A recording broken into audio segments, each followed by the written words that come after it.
When you hear the name Florence Nightingale, what comes to mind? Maybe you've heard her tagline, "The Lady with the Lamp," "The Mother of Nursing," or faintly remember hearing about the Crimean War and this nobility-born daughter who left her family and reputation behind to care for the wounded army men in Crimea.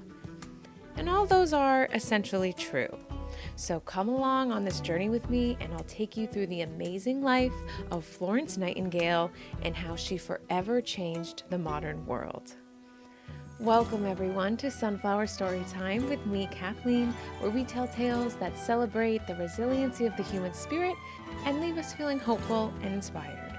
So gather around and scooch on in and I will tell you the tale of the OG cat lady spinster, the amazing Florence Nightingale. The main sources of this story are two biographies written by Catherine Reef and Judith Lissauer Cromwell. Florence, or Flo as her family called her, was born in May of 1820.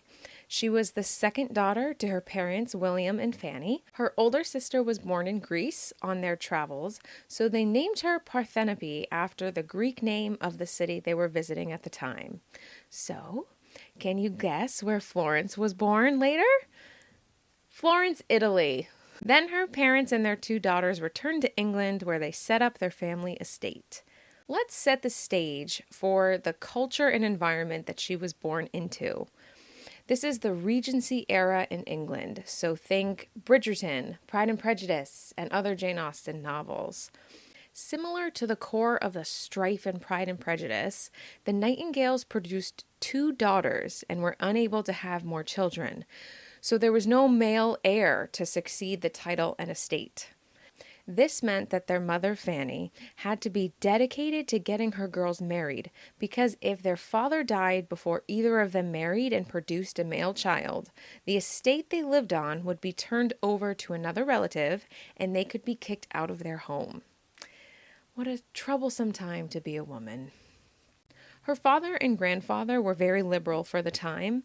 They took a keen interest in politics. Her father advocated for the abolition of slavery, improvements of the lives of the poor and those in workhouses, and equality for the practicing of different religions. Most notably, Catholics in England were not viewed favorably at this time. They had a governess when they were children, but when she left to get married, her father took their education into his own hands. It was a common belief at this time that being well educated and smart was unladylike. But her father thankfully didn't share this view. He taught Flo multiple languages, math, and overall far beyond what other girls would have been expected to know. It was common for noble women to engage in charitable work. Fanny would bring Flo along with her, and she grew very aware of the conditions of the poor and the sick. Flo would go back to volunteer her time and tend to the sick and visit homes of other ill nobility. Even without her mother, she'd stay there so late into the evening that her mother had to go fetch her with a lantern. When influenza hit in January of 1837, she worked tirelessly tending to her own sick family members. On February 7th, Florence had a mystical, ethereal vision while alone in her bedroom that changed the course of the rest of her life. Not a vision with her eyes, but a calling from God himself. He was calling her to his service.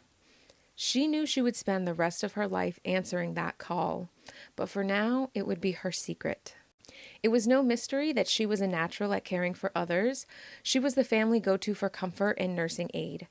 When her cousin died in a carriage accident, she was called to go tend to her aunt, his mother, because she was grieving for months.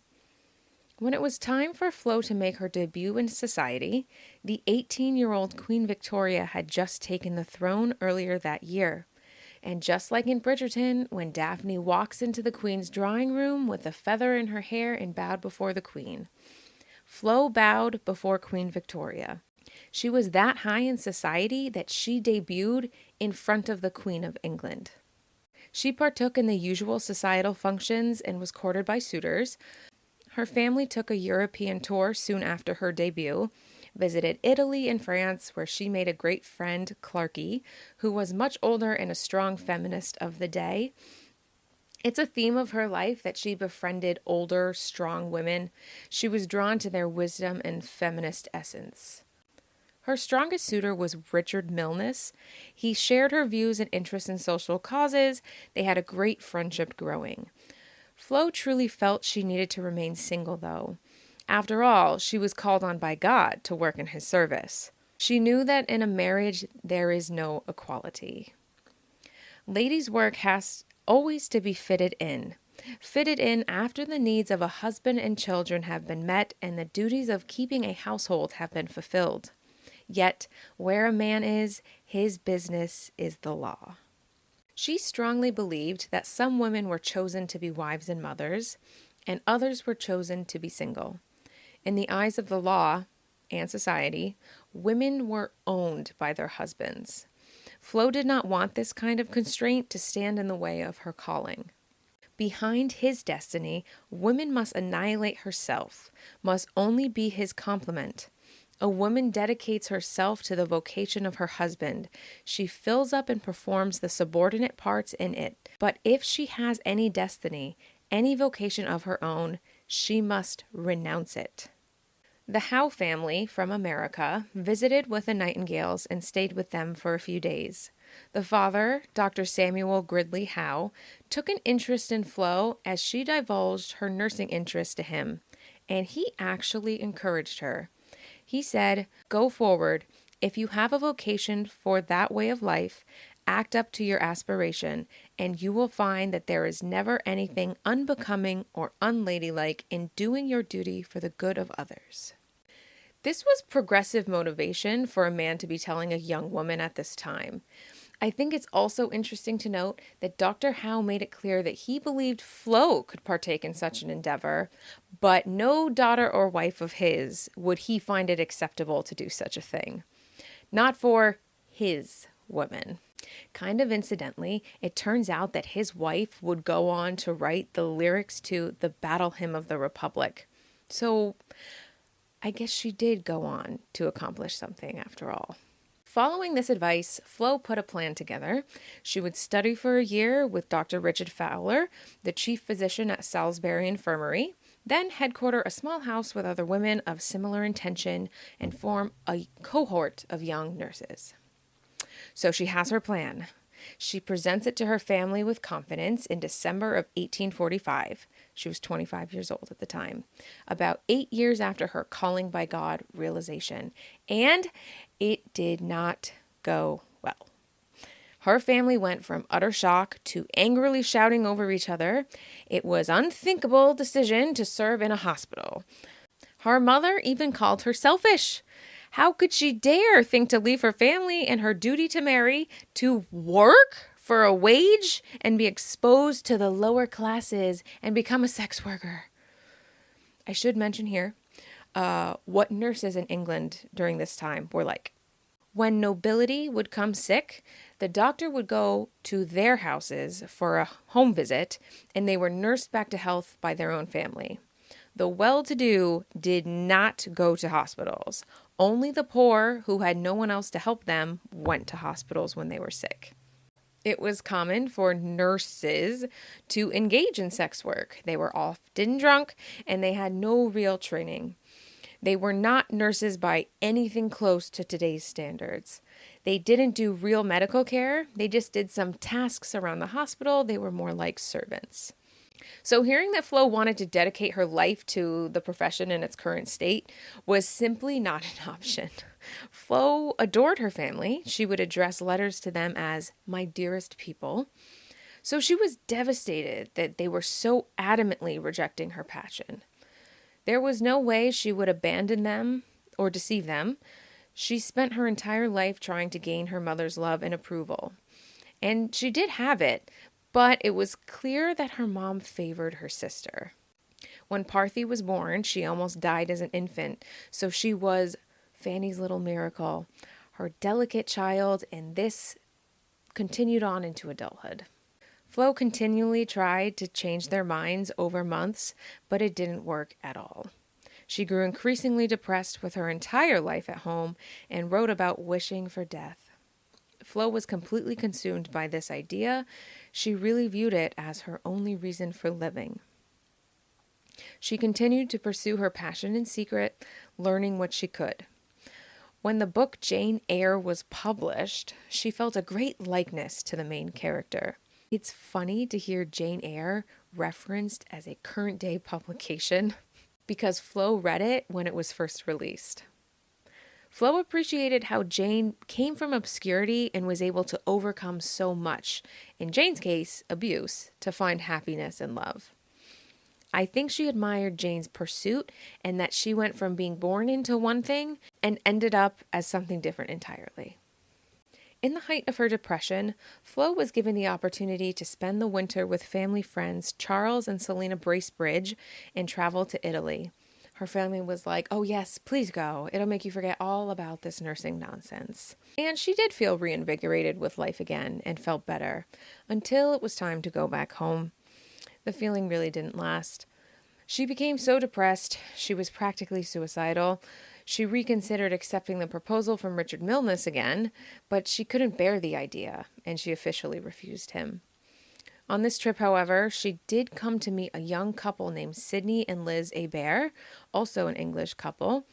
They would stay in contact for years to come. Sidney was a member of Parliament. When the Bracebridges were ready for another continent holiday, they brought Flo along again. They traveled to Egypt and chartered a private boat to sail down the Nile River. They saw incredible sights and so much history, but Flo really wasn't in it. She had met a few nuns on the train to Egypt, and they allowed her to visit their hospital and see the work being done there. Now that did amaze Flo. She soaked in everything she saw and she heard. The next stop was Greece, and her Great Depression cloud was hovering overhead the entire time. She did find a baby owl in the streets one day. A group of children was tormenting it. She shooed the children away and she rescued the baby owl. She took it all the way home to England. She named it Athena. Athena would live in the Nightingale house for many years after it. On their way home from Greece, they traveled through Germany, and the Bracebridges arranged a stop at Kaiserswerth, a large institution that trained deaconesses, a Protestant sisterhood that served at Kaiserswerth. They had orphanages, schools, halfway homes to rehabilitate former prisoners, and a large hospital. They had an official training program for women to become a deaconess or nurse in this setting. They administered medications, partook in spiritual care, dressed wounds, and cleaned the wards. These nurses were required to be clean, orderly, hardworking, obedient, and sober. They trained for 2 full years. Flo met with Fleidner, the founder, and his wife. She got the rundown on how the entire operation worked and the impacts of their methods on their population. Fleidner was trying to broaden awareness of his institute and create change. He asked Flo to write a brochure pamphlet up in English explaining the institute and to describe their work. She very eagerly agreed and wrote up a 32-page pamphlet in 5 days. She wrote of how women were called to do this work by God and it could provide meaningful work to unmarried women. She saw the potential for what it could do for all women. Upon returning home to England, her sister became very ill again, and Fanny ordered Flo to take care of her full time. Her relationship with her sister was already strained at this point, but at this period, it got real rough. Her sister would become highly distraught at every mention of Flo's desires to be a nurse. She'd yell and even faint. This would in turn distress Flo because this thing she felt called on by God to do was hurting her family so much. In 1851, her pamphlet on the Kaiserswerth Institute was published anonymously. The Institution of Kaiserswerth on the Rhine for the Practical Training of Deaconesses. Swift title. But in some time, it became clear to family friends that it was Florence who wrote it, and her mother was not very pleased with it, obviously. She got to escape all the annoyance from family for a while when she was called on by Liz Hebert, her friend that she met on the trip to Italy, to help deliver her 3rd baby. And who should be the doctor delivering this baby but Elizabeth Blackwell, the world's first woman physician from America. They became friends. They attended lectures together, hospital tours. They did have some differing ideas, but in general, they found companionship in being women in roles of substance outside of marriage and wishes of improving hospitals and healthcare in general. Come July of that year, between Flo's clear depression over being forced not to live her dream and Selina Bracebridge's work on Fanny, telling Fanny that women were becoming nurses now, that it's not thought of as a disgrace to society anymore, Fanny finally relents and lets Florence go to Germany to train with the deaconesses at the Kaiserswerth Institute. The Bracebridges were really imperative to everything Flo did. They helped gain her parents' approval. They physically accompanied her to multiple international expeditions. They went with her to Germany when she trained, and they would eventually go with her to the Crimean War. They didn't stay the entire time, but they kind of came and went a few times. Flo saw Selina as a maternal figure in her life. After returning from Germany, Flo goes on other training trips to Ireland to work at the Salisbury Infirmary, then to Paris to work with the Sisters of Charity, the Roman Catholic nuns. Between these trips, her sister falls ill again, and she's called to nurse her again. It was a rough time. Parthy blames everything, including her illness, on Flo. When she was in Paris, she got called home prematurely because her paternal grandmother was on her deathbed. Flo goes to her bedside and nurses her until she passes. Her father was so pleasantly surprised by the care Flo gave to his mother that he softened on the idea of nursing as well. He could see how much she was destined for it.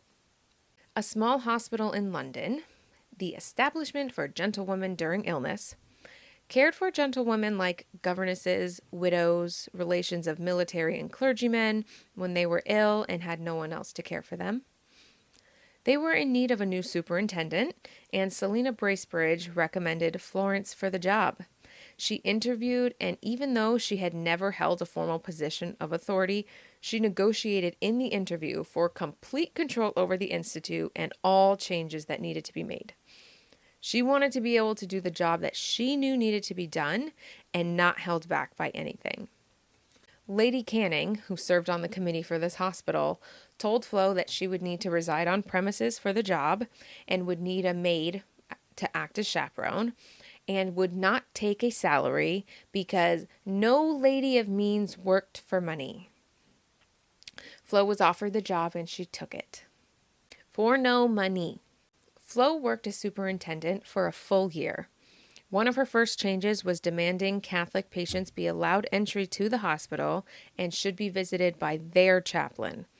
She was a big proponent of religious rights. In England, they were notoriously shady to even other branches of Christianity. Many looked down on Catholics and even denied them entry to hospitals. Flo changed that at her hospital right away. She was called the hospital's sunshine because of how she cared for her patients. And she completely overhauled the hospital. After a year, she felt like she accomplished everything she could do, and she left the position to figure out her next project. But right around this time was the London cholera outbreak of 1854. She spent much of her time caring for sick patients in London hospitals. This particular outbreak literally revolutionized the world for one big reason. A doctor named John Snow figured out that cholera was spreading in the water coming from certain contaminated water pumps, which helped develop germ theory into its modern iteration. That story is a whole side quest and a story for another day, but it's fascinating. But here's the important thing. Before this, the common belief, and one that Florence Nightingale believed in, was miasma theory. It was thought that some diseases like cholera and the plague were the result of miasma or bad air, and that's what carried and infected people. Foul air released by rotting vegetable matter, dead animals, or decomposing corpses caused people to get sick. This deadly air, or miasma, could even arise from stagnant water. Things like cleanliness, fresh air and ventilation, swiftly cleaning up dead and odorous things would help prevent disease. So, by promoting better hygiene and fresh air, it does actually help the spread of germs as we know today, but the theory as to why was different. And it definitely missed the mark on some of the biggest causes of infection, like direct contact with contagious people. Now for the main event, the Crimean War. Surprise, surprise, the imperialists decide to get into another overseas war. This one is different, however.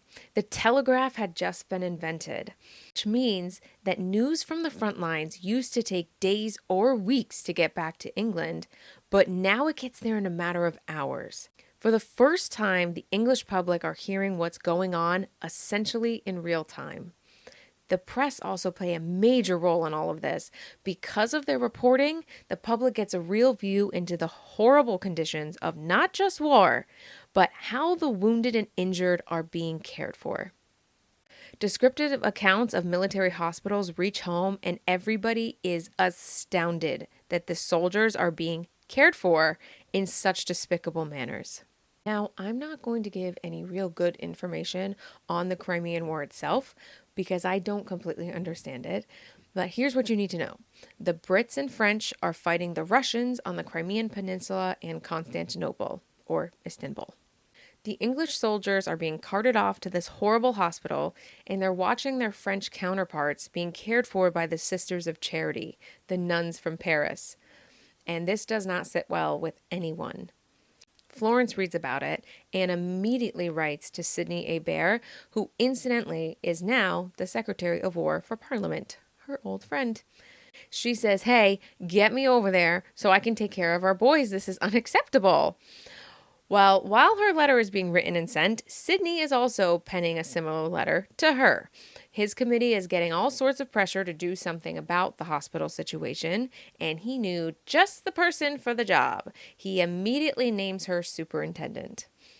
"There is but one person in England that I know of who could be capable of organizing and superintending such a scheme," Sidney said. The scouting process to put a group of nurses together was difficult, but she managed to get a group of just under 40 nurses together. They set out to Barrack Hospital at Scutari, also called Scutari Hospital, and the horrors that awaited them were unimaginable. Soldiers who had spent weeks in trenches were laying out in beds with linens that hadn't been changed in months, or out on the pavement in the same clothes they'd been in for weeks before being wounded. Flesh scattered across their own clothing, wounds and missing limbs, and dried blood from who or when, covering beds and the floors. Open wounds festering with maggots, bugs, lice, rats infesting the walls, the beds, linens, everywhere. The odors of the wards were so putrid, even the most seasoned medical officers could barely endure it. Soldiers were packed in with no organization or care, surgeons operating between patients with the same instruments, even dried blood and tissue from previous patients still on them. And side note, this head doctor didn't believe in the new practice of using chloroform to anesthetize patients during surgery, so he kept them all brutally awake when cutting them open. The hospital had a capacity of 1,200 and they were crammed to over 2,000. In the basement, Flo found women and children, the wives of the soldiers, also living in horrifying conditions. Decades later, those nurses all vividly remembered the horrors they witnessed upon arriving at Scutari. The chief doctor, Dr. John Hall, opposed the entire idea of women nurses before they even got there. When they arrived, he had already decided to all but turn them away. Flo's orders were to serve the medical director specifically, so if he didn't want them involved in anything medical, she had to abide. This didn't slow her down. She was anticipating some pushback. She got her nurses to work scrubbing the place down. Laundry was organized so bed linens and fresh clothing could be distributed. They made and prepared bandages. And here's something gross. There were maybe 2 to 3 chamber pots per ward, all being dumped by orderlies into one giant tub. Flo ensured that the orderlies emptied those giant tubs of excrement and cleaned the chamber pot between uses. She also got involved in food preparation. There wasn't a great food prep system in place, just the food was revolting. It was a simple broth with practically one rotting piece of meat inside of it. But you get the picture. This place was top to bottom absolutely foul when they got there. The Battle of Balaclava, the Light Brigade story that ends disastrously for the Brits, Scutari gets word that they have a massive number of wounded en route from this battle.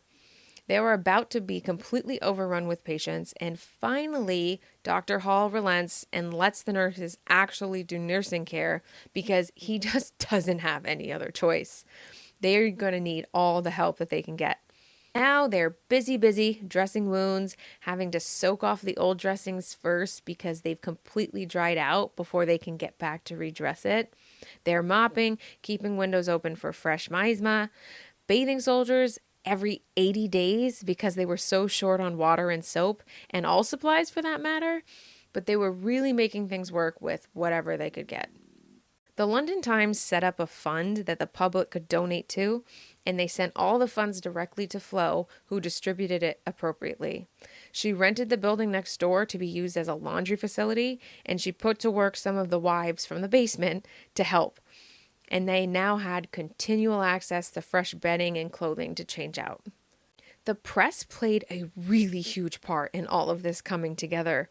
Without their reporting, none of these events would have played out. Florence and the nurses never would have gotten there, and all of these improvements to soldiers' care wouldn't be public knowledge. The military men and doctors were familiar with how atrocious military hospitals were. It was well known that they were awful, but it wasn't public knowledge and public view until now. Over time, Flo gained the trust of the military doctors, and they started listening to her, taking her advice and opinions seriously. In one case, the doctor was telling a soldier that he wanted to amputate a limb. The risk of infection was too high, and the limb just had to go. She looked at the situation and thought that it wasn't quite to that severity yet, and she urged the soldier to refuse the amputation, and she turned out to be right.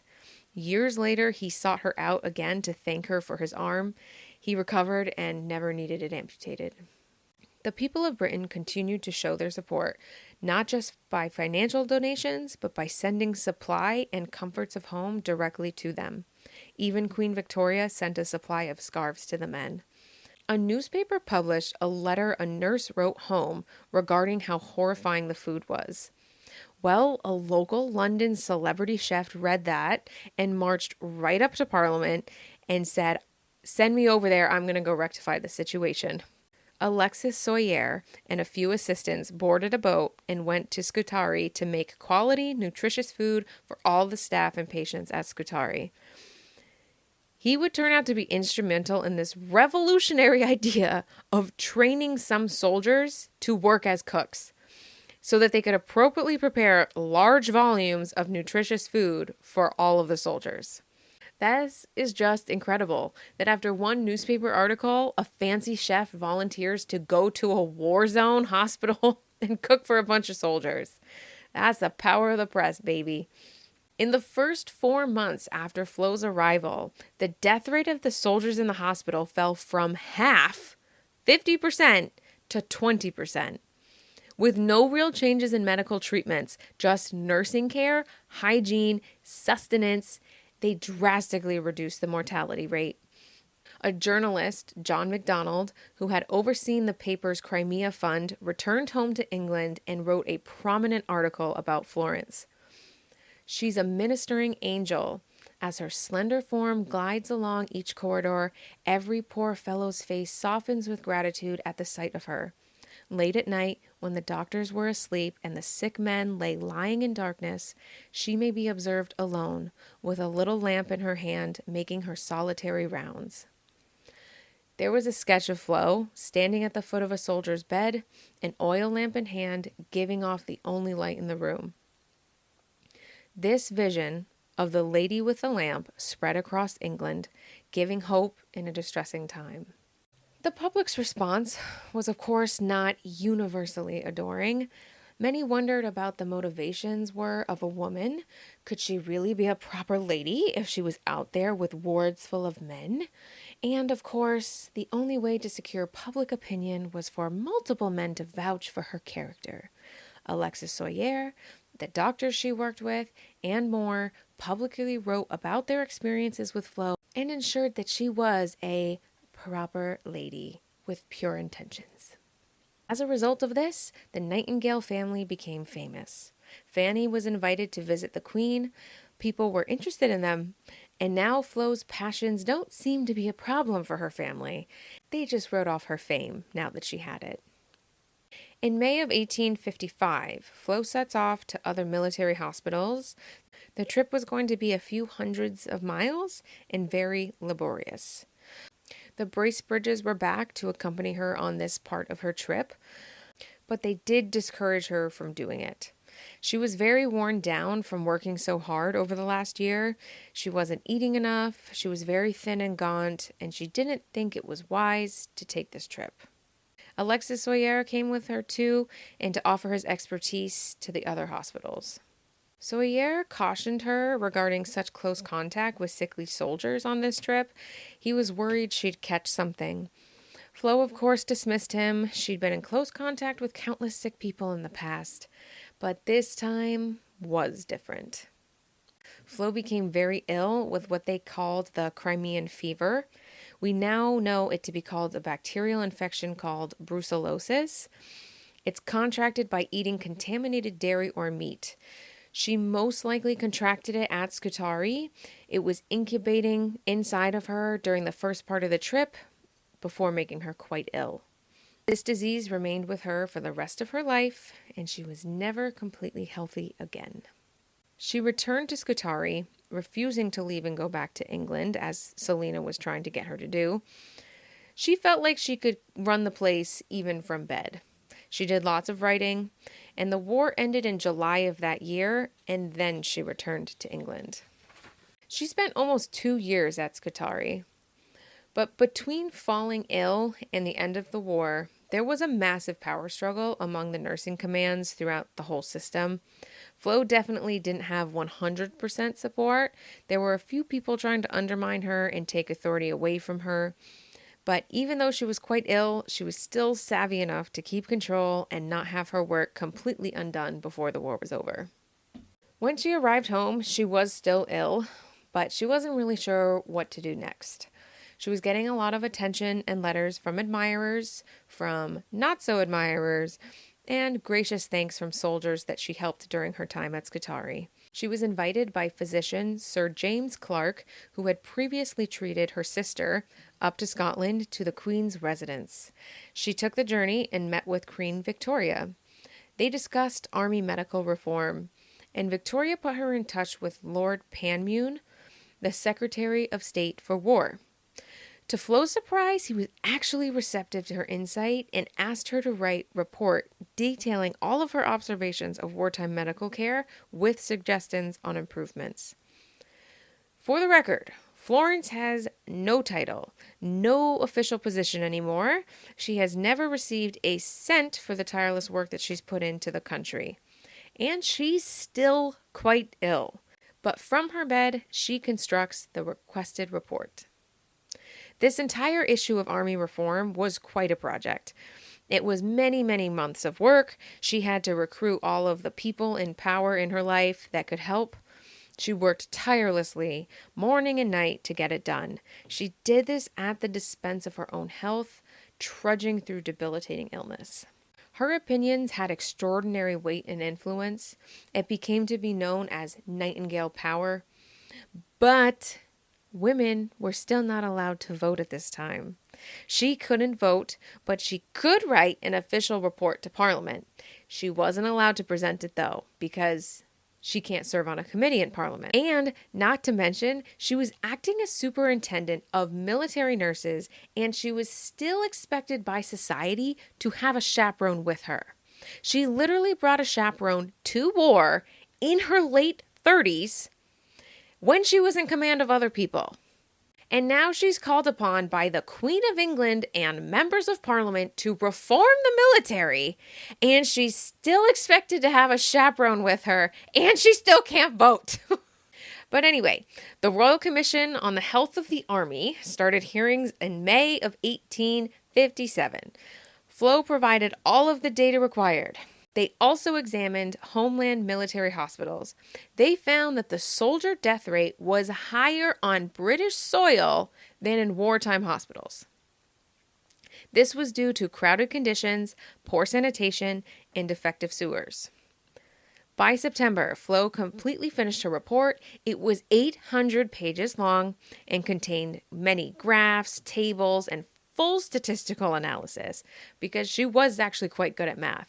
She even leaked a version of it to the press to garner public support for it. Her fear was that the entire issue of reform would be swept away as the war became farther and farther in the past. Her next project was to found the first non-religiously affiliated school of nursing. The Nightingale School of Nursing officially opened in July of 1860. She was too sick to run the place herself, but she did most of the administrative work from bed. She was still clinging to the miasma theory, but in the 1860s, germ theory grew more and more robust, and by the 1870s, Flo came around to it due to the evidence, and the School of Nursing officially adopted it. She wouldn't be well enough and have time to visit her own school until the 1880s. Also, from her sickbed, she wrote a book, Notes on Hospitals, then her infamous Notes on Nursing. Then a third book that wasn't widely published. It was more of a personal project called Suggestions for Thought. It was a religious book that had a lot of her own personal views on spirituality and womanhood. Her biographer, Judith Cromwell, has this to say about it. Suggestions for Thought also contained an essay Nightingale wrote about women. She titled it Cassandra, after a woman in Greek mythology with the gift of prophecy and the curse of not having her prophecies believed. In Nightingale's opinion, many English women were 19th century Cassandras, endowed with potential but condemned to live idle lives. The women of her day endured mental and emotional starvation, she wrote. No food for our heads, no food for our hearts, no food for our activity, she commented. One would think we had no heads nor hearts. Girls were trained from an early age to stifle their dreams, to occupy themselves with family, husbands, and home. Awake, ye women, all ye that sleep, awake! Nightingale called out from the page. The time has come when women must do something more than the domestic hearth.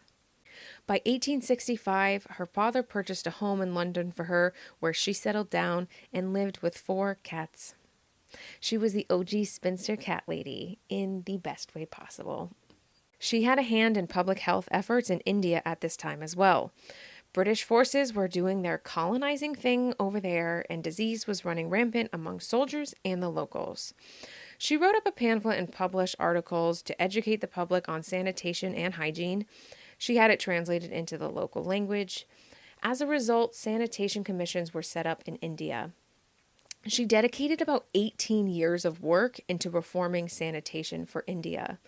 Flo had such a heart for the poor and peasants of the country and couldn't stand the idea that so many were dying due to famine, cholera, and other diseases that could all be prevented with better sanitation, with better management practices from landlords and employers.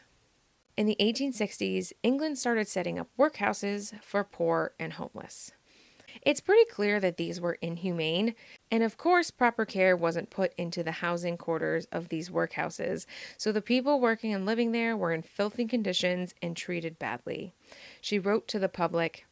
She asked her fellow Britons to put aside their bias, especially when a pauper got sick. From that moment, he ceases to be a pauper and becomes a brother to the best of us, she wrote, and as a brother, he should be cared for. In 1887, Queen Victoria used funds from her 50th throne anniversary jubilee to start another school of nursing following Flo's example. It was called the Queen Victoria Jubilee Institute for Nurses. Nice and short. More and more nursing schools started opening across the world, in the Americas, Australia, and beyond. Nursing became a formal and respected profession. In 1907, she was awarded the Freedom of the City of London Award, and someone else had to receive it on her behalf. By the 1900s, everyone that she was close to had died. Her memory was fading, and she died during an afternoon nap on August 13th, 1910. She was 90 years old. She received national mourning in England, and she was buried alongside her parents. The author, Catherine Reef, puts it perfectly. The dates marked the beginning and end of a courageous life. By going against tradition and by doing the work she saw her duty to perform, Nightingale opened doors for women. She brought better health to many people. Beloved in life, she became a legend in death. To Nightingale, dying was a transition, much like being born. A human being does not cease to exist in death. She believed it is a change, not destruction, which takes place. Florence Nightingale did not invent modern nursing. Through self-motivated education, opportunity, and tenacity, she took elements from here and there and bundled it all together to form the perfect package of a respectable, professional nurse. She brought it from just the hands of the religious, God-serving women and brought it to the public, making it possible for all to partake in the profession. So you don't have to leave your life and join a convent to do it. She showed how nursing care improves the patient experience and created the demand for them. When you look at nursing before and after Florence Nightingale, the differences are stark. Nurses were drunk servants, essentially, and after Flo, it became a respected profession. The duties of nursing have changed over the years, but there are some essential tenets that she pioneered. Hygiene being the most obvious. It was the first thing she did when she moved into a new setting, prevent the spread of disease, but also keep the patients feeling clean and cared for. It affects the human spirit as well. Advocacy is another essential function of modern nursing. Advocating for the patient and their interest, sharing the nursing opinion on what the best thing to do is. After Flo gained the trust of the military physicians, she would speak up and offer other suggestions if she thought he was making the wrong call. She started that team-based approach that we have today. Before, doctors were making the entire decision completely on their own with no pushback or questioning. Nursing advocacy is essential to the modern healthcare model. And lastly, spiritual care in addition to physical medical care. From the get-go, she was ensuring that patients had the right to their own religious beliefs and access to the appropriate chaplain or spiritual person. She discovered how caring for the human spirit with kindness, honoring their personal beliefs, and encouraging socialization, promoting activity, and decreasing isolation helped medically heal. So overall, that's our girl Flo, the pioneer of modern nursing. Let me know your thoughts if you have any corrections or contributions for the story. So thanks for joining and learning with me today, and I'll see you real soon. Bye.